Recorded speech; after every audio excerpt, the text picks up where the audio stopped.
Shalom. Hari ini kita akan merenungkan kitab Yeremia pasal 38, teksnya ayat 1 sampai 13 dan sudah dibagi dua paragraf.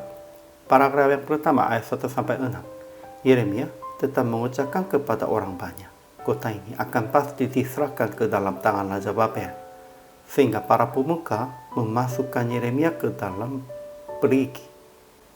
Paragraf yang kedua ayat 7 sampai 13. Ebemelek yang melihat kelakuan para pemuka itu berkata kepada Raja tentang perbuatan mereka, dan Raja perintahkan akan menyelamatkan nabi dari perigi itu.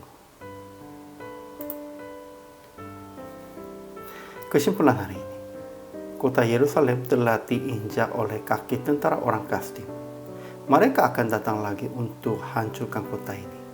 Dan Yeremia tetap berkata, siapa yang keluar dari sini mendapatkan orang Kasdim, ia akan tetap hidup. Jadi para pemuka memohon yang menghukum mati Yeremia kepada Raja Zedekia, dan Raja serahkan nabi kepada mereka. Mereka memasukkannya ke dalam perigi. Ketika Ebemelek, orang Etiopianya, seorang cita-cita, berkata kepada Raja akan perbuatan itu jahat dan menyelamatkan nabi dari pergi itu. Ajaran tentang Allahnya. Pertama, Tuhan berfirman, siapa yang tinggal di kota ini akan mati karena pedang, karena kelaparan, dan karena penyakit sampar. Tetapi siapa yang keluar dari sini mendapatkan orang Kasdim, ia akan tetap hidup. Kedua, Tuhan berfirman, kota ini akan pasti diserahkan ke dalam tangan tentara Raja Babel yang akan meleburnya.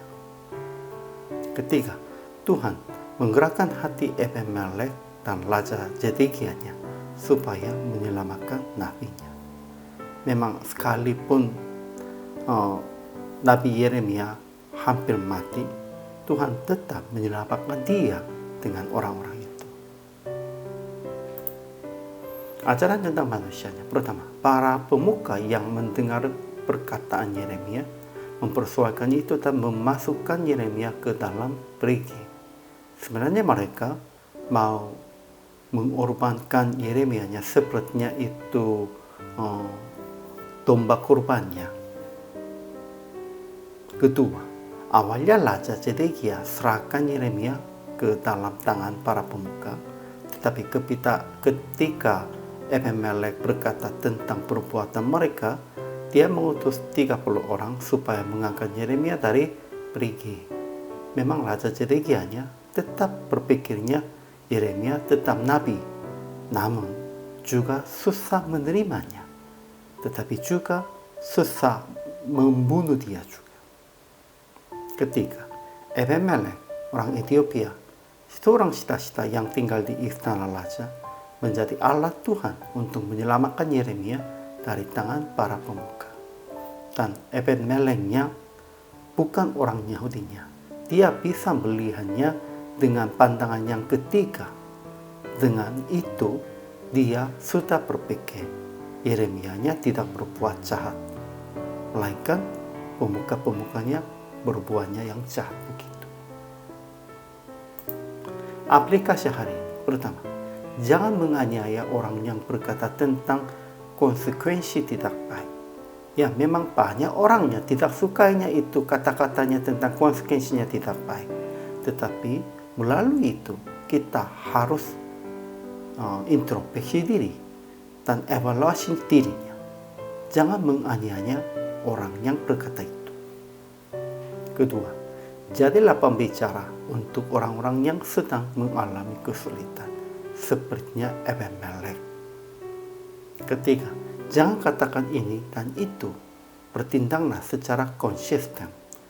Zedekianya, ya memang pada waktu pemuka-pemukanya katakan demikian itu, ya serahkan Yeremia.